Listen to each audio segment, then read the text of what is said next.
What's up, guys? Today we're literally going to talk about everything Tombstone, everything you need to know for setting up your Tombstone and for keeping it going through the Dark Ether Rift, the big, huge tornado and stuff like that. So make sure you guys subscribe because as you can see, all this footage is going to be straight from my live stream and stuff like that. So make sure you subscribe and click the bell icon. That way you don't miss when we go live again. We hand out free stuff like you see down here, and we can help you set up your tombstone as well.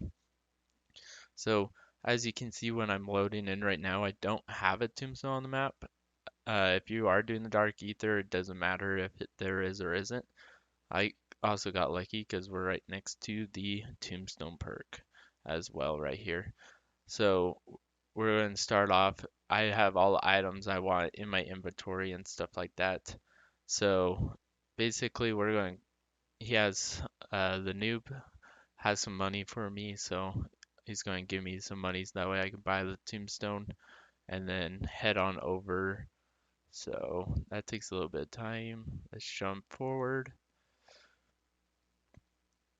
I like dying right here on the dock. It's pretty easy to access from anywhere on the map and stuff like that using the rivers and stuff like that. So, or a vehicle makes it pretty simple to get here. There's also, as you can see, a rift, ether rift right there.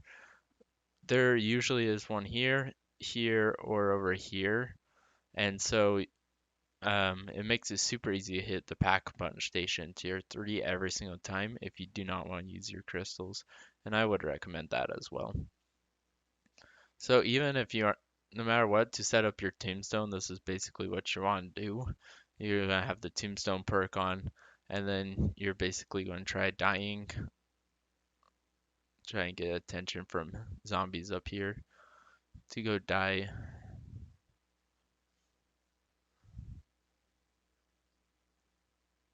And yeah, we're just going to go down real quick.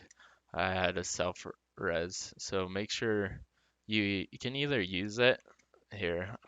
Here's my inventory right here of what I'm duplicating, so you can see Scorcher case, VR11, two flawlesses, a wrench, plates, bone, and a ether blade as well.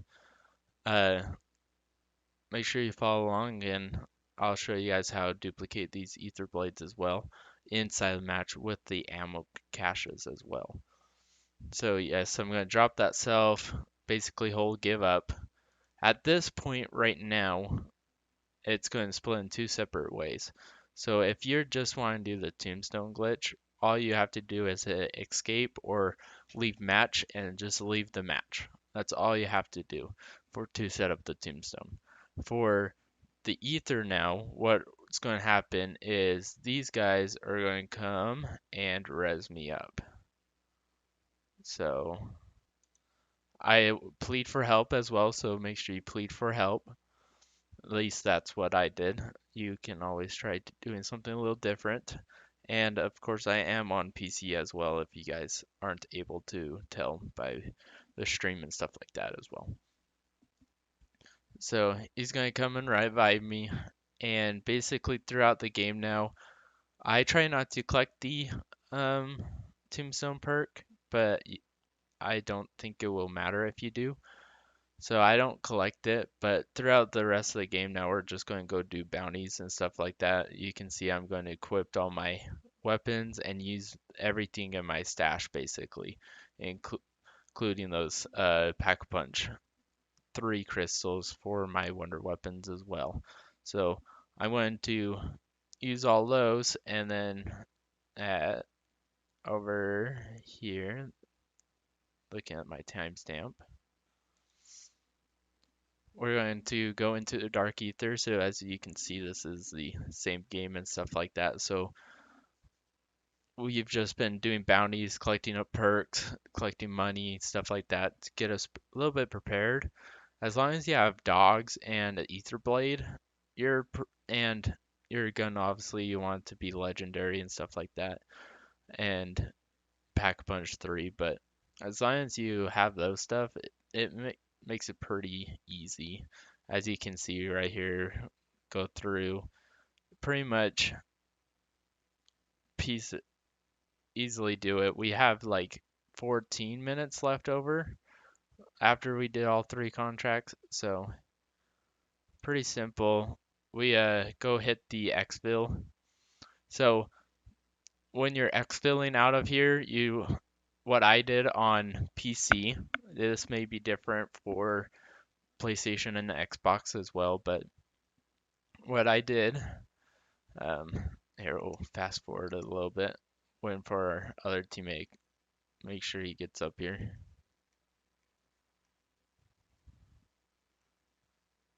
Okay. So yeah, so what you want to do is when you see the black screen, that's when you want to basically close the application. I use Task Manager and just hit End Task. So right after this screen, it's going to turn black. That's when I did it. As you can see right there, that's frozen. That's as soon as I did that. Okay, so we're literally going to just load back in. And as you can see when we load in, there's my tombstone right there on the map. And so let's go to it. It is, look at timestamp right here. You can still see it up in the corner. So we're going to go and collect our tombstone.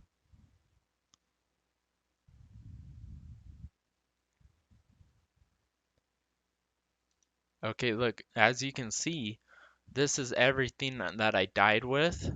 And then when I got res back up, I used all these items. So as you can see, they're all still here. The um, Scorcher case, VR11 case, wrench, even this throwing knife. That's not even the actual case, it's just the throwing knife.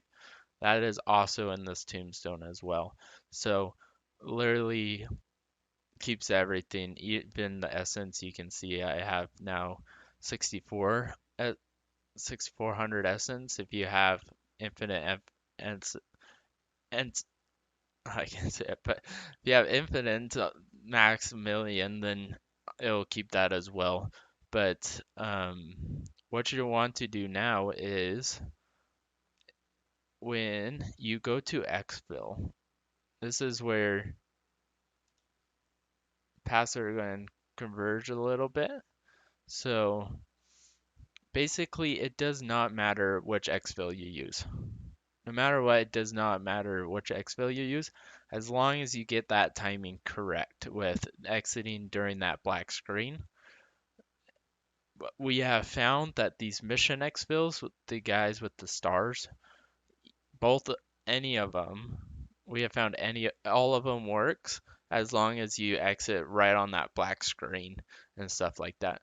If you are doing like the Jansen or the Shepherd one, make sure there's no one that's trying to actually do that mission in the helicopter with you. I I have tried that before and it didn't keep my tombstone, so I would suggest not doing that. Making sure to exit out. If you are using the big worm for the tier 4, that mission exfil, that one I have had success with, even with people going completely in, and I'm going with them, even though I exit, still completely works. So you can hit any exfil you want. So what's going to happen is if you want to keep schematics, you want to hit mission exfils. That will allow you to keep schematics in your large rucksack from round to round, and then it'll be easier to set up tombstones with or keep them and hand them to other players as well. If you use a normal exfil, those stuff's going to go away. For me as well, my stash is completely full. Let's see if I can get a picture here. But my stash is absolutely completely full. You can see I have 210 in my stash, so it won't allow me to switch stuff out. So when I do the normal exfils, at least, some of my items in my large rucksack will actually disappear so that they will not be there. So if you want to keep all your items and go from round to round, I would suggest always using the mission exfils unless you do collect a um, plans that you do want to craft, then you should use the normal exfils. But other than that, it really doesn't matter what exfil you go out of as well, as long as you get the timing correctly for your system that you're playing on. Thank you guys so much for watching, and make sure you guys follow along so that you can know all the tricks and stuff like that. We're going to keep the channel up to date on all the Tombstone as well, so that not only I but all you guys can have your tombstones and keep them going for as long as possible, basically. So make sure you guys subscribe, and we'll see you on the next video.